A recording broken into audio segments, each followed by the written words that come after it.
उत्तराखंड की कांग्रेसी सरकार को हलकान करने वाले कांग्रेस के 9 बागी विधायक आखिरकार बीजेपी में शामिल हो गए। दल बदल कानून के तहत विधानसभा से अयोग्य घोषित किए गए पूर्व मुख्यमंत्री विजय बहुगुणा और 8 विधायकों ने भाजपा नेताओं से मुलाकात की, जिसके बाद ये बहुप्रतीक्षित कदम उठाया गया।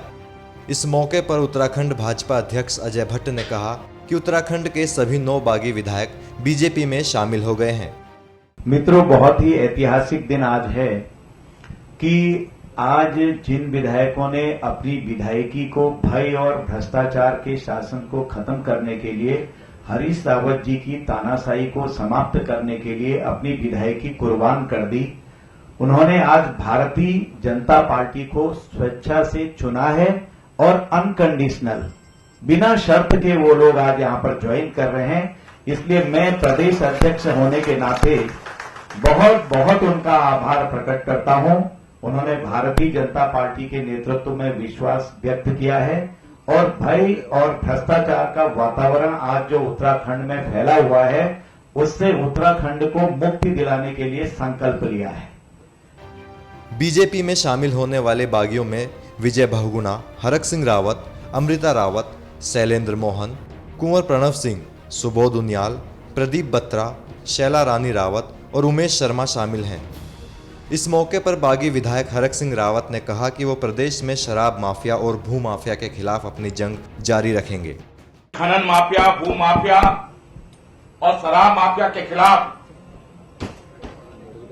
कांग्रेस की सरकार में रहकर जो जंग हमने लड़ी और उसकी परिणति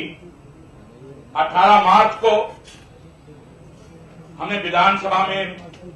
वित्त विधेयक के खिलाफ मतदान करके की। और मैं 2 पंक्तियां कहना चाहता हूं कि सच कहना अगर बगावत है दोस्तों, तो समझ लो हम बागी हैं और उत्तराखंड के हित में, उत्तराखंड को बचाने के लिए अगर ये बगावत हरीश रावत जी के खिलाफ, ऐसी भ्रष्ट कांग्रेस के खिलाफ अगर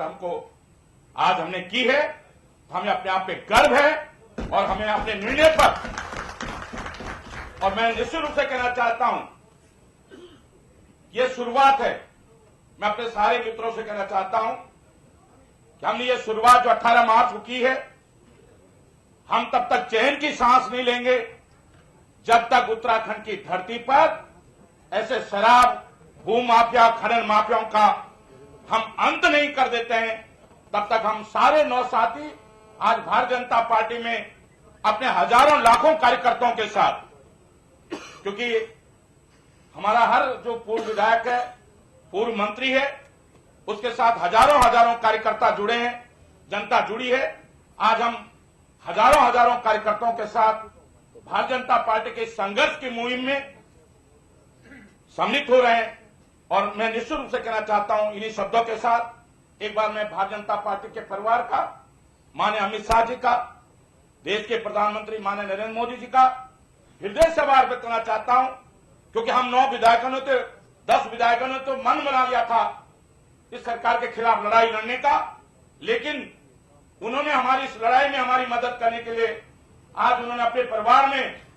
क्योंकि हमने तो लड़ाई लड़नी थी, लेकिन आजकल उनका आशीर्वाद भी हमको मिला है,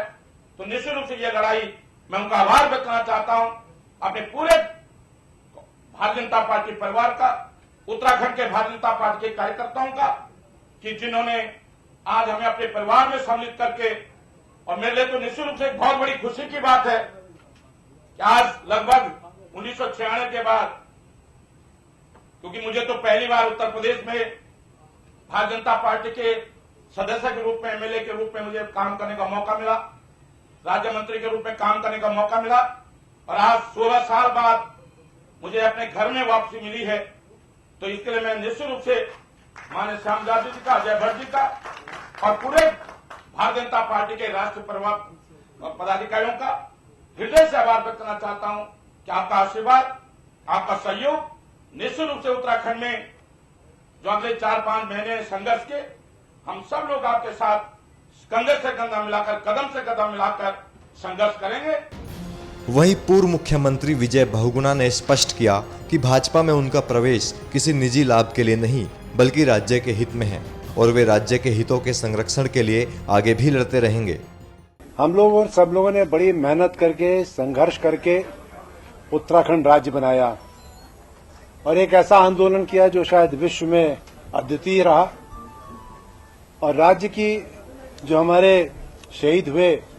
उनकी भावनाओं के अनुरूप राज्य हम लोगों ने एक कल्पना की थी। पिछले 2 वर्षों में सरकारें बदलती हैं, मुख्यमंत्री बदलते हैं, ये प्रजातंत्र की एक प्रक्रिया है। लेकिन पिछले 2 वर्षों में जिस तरह से वहां नीतियां अपनाई गई जो कि पर्यावरण के लिए खतरा थे,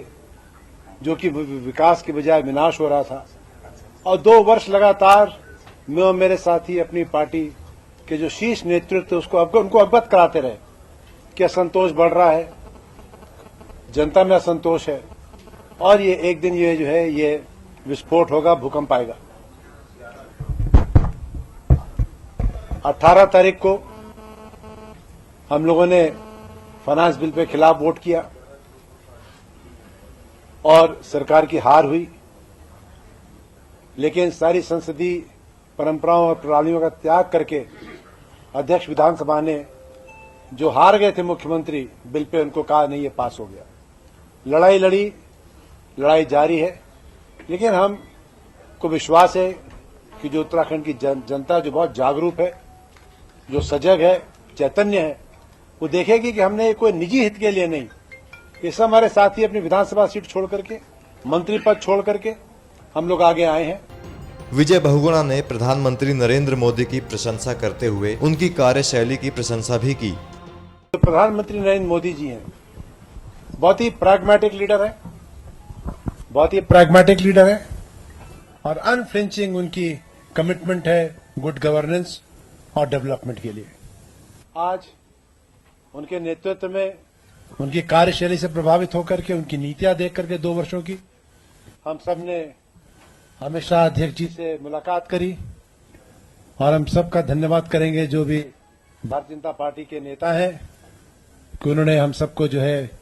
इस जंग में शामिल किया है, जिसमें कि उत्तराखंड में जिस तरह से प्रदूषण नहीं है, वहां से जो राजनीतिक प्रदूषण उसको दूर करना और विकास की ओर ले जाना है। हम लोगों एक संगठन के साथ जुड़ करके एक मुहिम में निकले हैं। हमारे किसी के प्रति कोई विद्वेष भावना नहीं है। एक राज्य की सेवा के लिए, जनसेवा के लिए, एक अच्छा राष्ट्र निर्माण में, एक अच्छे समाज के निर्माण में अपना योगदान देने के लिए हम माननीय प्रधानमंत्री जी और अध्यक्ष और बीजेपी के जो सारे शीर्ष नेता हैं उनके साथ कंधे से कंधा मिला के कार्य करेंगे। बीजेपी में शामिल हुए कांग्रेस के इन बागियों का भविष्य क्या होगा, ये तो अगले साल होने वाले विधानसभा चुनावों के बाद ही पता चलेगा। लेकिन बीजेपी फिलहाल इन बागी नेताओं का साथ पाकर आगामी विधानसभा चुनावों को और ज्यादा उम्मीदों से देख रही होगी। एनएमएफ न्यूज की रिपोर्ट।